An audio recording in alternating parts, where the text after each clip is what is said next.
Yung camera movement talaga, ang bangis din. Pag nagmi-mix,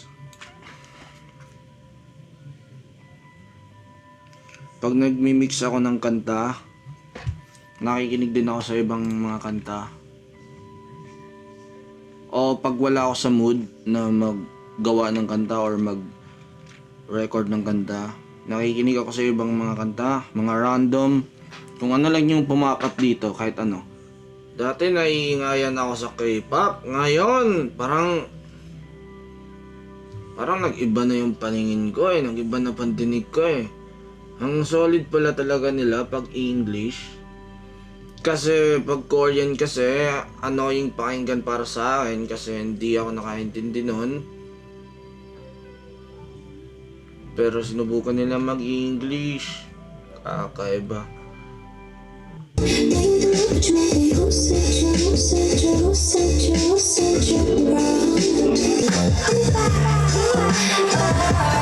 Ang kulit nun! Hindi ko pa din siya matanggap sa pandinig ko, pero maganda siya. Kumbaga nag-a-adjust pa lang yung pandinig ko. Naumay na ako sa OPM, sa mga Pinoy hip-hop. Naumay na ako.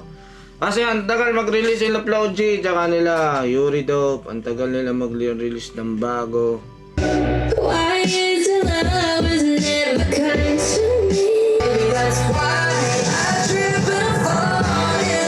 Ngayon ko lang na-realize na yung mga music engineer, mga video engineer, anong tawag dyan? Parang engineer na din yung mga gumagawa ng mga mag-edit, yung mag-shoot. Yun yung tipong mga bagay na hindi maturo. I mean, maturo yung basic, pero yung ituro yung mga bagay-bagay na paano pagandahin, hindi siya maturo. Kasi creativity. Kasi creativity andun Pag pangit yung video mo, kaya pangit kasi hindi ganun ka-creative yung utak mo. Kahit ituro lahat yung mga techniques, kung hindi ka ganun ka-creative, hindi pa din. Kaya yung mga music engineer, ibang klase sila man. Tayong kumpiyansa, isa ko pang kabalo ko nga, dali ko talidado. Pero wala ko kaya, pero mapagdisado.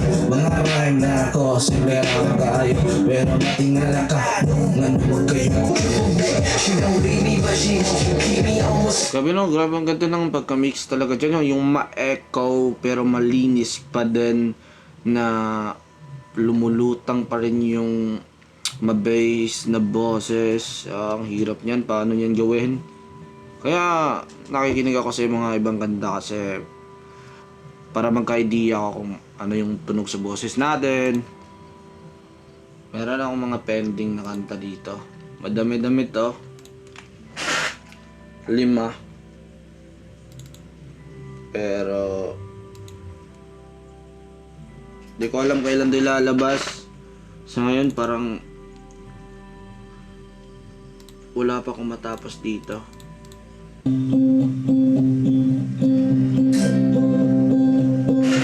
No, you're not letting go of me, but a piece of you. Call it sad but true. Yo, huwag ka magtaka kung ba't ako ng iba. Alam mo naman yung iba. Ikaw naman ibiglaan mo lang. Tapos ngayon ako pa na magkakasama. Atin mo na pinasasama. Hindi mo naman yung inalimutan. Lala natin mga kaibigan. Pero meron dito magana. Dahil ito sa kadahilanan. Magkaiba dahil yung mga nararamdaman. Di ba atin yung pinag-usapan? Tayong dalawang mga kaibigan.